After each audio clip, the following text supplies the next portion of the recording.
Well, we are an outdoorsy city. So many of us spend a lot of time in nature, but filmmaker Dianne Whelan took outdoorsy to a whole new level. She became one of the first people to complete the entire Trans Canada Trail.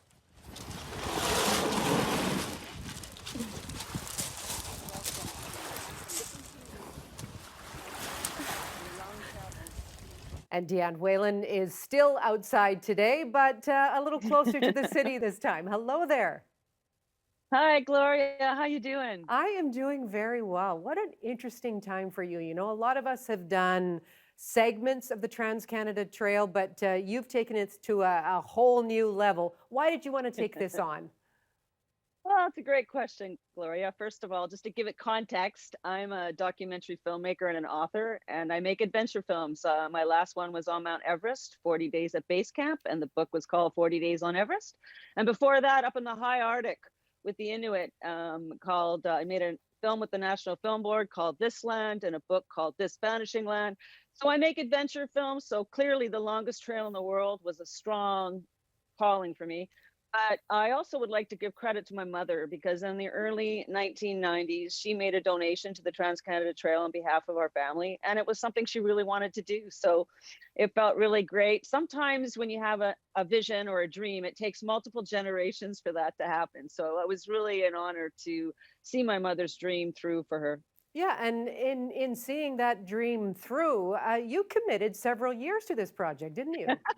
It took 6 years, Gloria, and I thought it was going to take 500 days. So clearly a bit of an underestimation there. But on day 10 of the journey, I realized I hadn't traveled as far in 10 days as I thought I could do in one day. So I burned my schedule, and I like to joke with people that I dropped the rabbit suit for the turtle shell because I realized I had to do a take two. I just realized, yeah, why was I out here? Does it matter how fast and how many kilometers I go a day? And once I had that little speaking to with myself, I realized, no, it doesn't matter how fast or how hard. What matters is the most meaningful way. So slow down, connect, self care, and take it a day at a time. And I didn't know day at a time would be 6 years, but there you go. Well, that's what I was going to ask. Did you have a clear plan for this Newfoundland to Victoria trek and just how much each segment would take you then when you started? I had a fantasy land idea, I guess. I mean, it's not until you're out there and you get a reality check. But, having said that too, I mean, I knew that no one had done the entire trail the way I was doing it. There was a man named Dana Meese who did it over 10 years, and he was the first person to walk the trail. But the Trans Canada Trail is made up of 7,000 to 8,000 kilometers of water trails as well, depending on the route you take. And no one had attempted those in addition to the land trails. So I knew I was going into some uncharted territory, and I just surrendered to just, taking things a day at a time.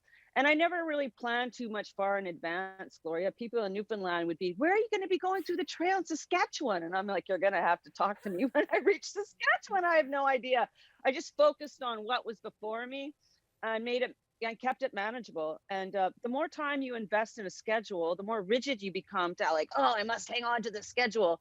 And one of the lessons I learned out there very quickly was let go of the schedule. I mean, you have to be responsive to the environment that's around you. And when you're in nature, Mama Nature's in control. You're not, and you need to be respectful and responsive to what's actually unfolding.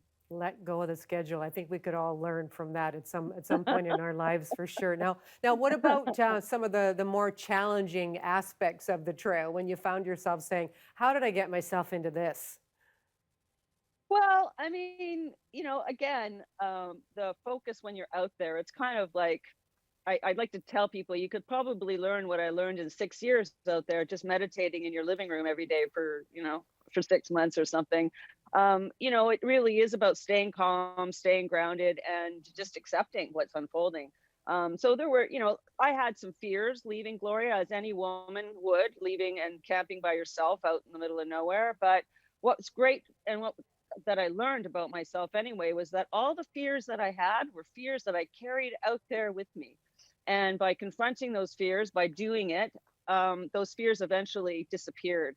And I learned a lot of things along the way too that really gave me the wisdom necessary to do it safely. And a lot of the things that I learned were in Indigenous communities as I crossed this land.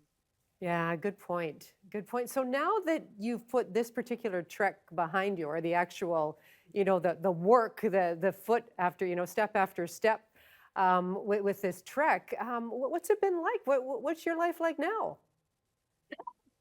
Well, like I'm joking, I put down the paddle and picked up a drill. I have a couple of acres on the Sunshine Coast, and I've been away from home for 7 years. So I returned to very tall grass and trees that had grown, and a couple of squirrels that moved into my writing studio. So I've been gutting out my studio and still camping. Re-entries happening gradually. I'm in a very nice place today that I traveled just so I could speak to you, Gloria. But yeah, I'm still camping out there, which is a nice reentry. I figure by October I should be indoors again and and more of civility. But I'm still running around out in the middle of the night, going, enjoying the outdoors. Now, what about your documentary about your trek, this 500 days in the wild? Yeah. You did the work. We get to enjoy it. What do you hope we take away from watching your film? Hope that I can pass on hope, Gloria. I think we really need some positivity and some hope right now. We give shadow the front page of the newspaper and the lead line in a lot of our stories. And I'm a journalist, so I understand why. It's what people are gravitating to. But having said that, we really need some hope right now. And my time in Indigenous communities is where I found that hope. I really believe us, all my films are about. We really, if we can bring traditional Indigenous wisdom with science and technology, bring those two things together, we will find sustainable ways and more inclusive stories to carry us forward into the future. And so I hope that that's what I can pass on, is some positivity and some hope as we move forward, and collectively deal with the issues that we have before us. Okay, and how can we see it? Your film. Well, Gloria, right now I'm in the process of grant writing. So the next step, I think the only thing harder than doing the trail is making an independent documentary about it. So I'm in the process of grant writing, and just got lined up. I found an editor that I really respect that I'm going to work with, Bonnie Devlin, and just getting my little team together. And the edit's going to take a while. We're looking at a 9 or 10 month edit. So hopefully by early 2023, the film will be ready to go. Dianne, thank you so much, especially for sharing a little bit of hope with us today. Really great to talk to you. You too, Gloria.